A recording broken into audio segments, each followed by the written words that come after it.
penaltisi, inobatga olinmagan gol. Lekin bu vaziyatdan ham qizig'roq vaziyat borligini sizlarga aytsam-chi. Bu albatta o'yindan keyingi vaziyat. Vinicius Junior, Rodrigo, Thibaut Courtois euforiyaga berilib ketgan o'yinchilar. Real Madridning o'yinchilari Atletico Madrid muxlislariga qarshi jangga borishmoqda. Ushbu videoda ko'rishingiz mumkin. Vinicius Junior, Rodrigo, Thibaut Courtois har xil jestlar ko'rsatishmoqda Atletico muxlislariga. Eng qiziq vaziyat bu Thibaut Courtois, Atletico sobiq darvozaboni.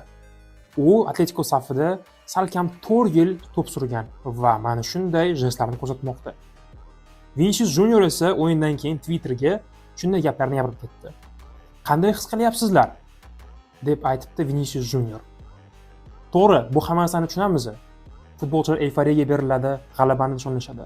Lekin bu professional futbol etikasiga to'g'ri keladimi? O'yindan keyin shunday o'zini tutish. Nima bo'laysiz? Izohlarda yozib ketamiz.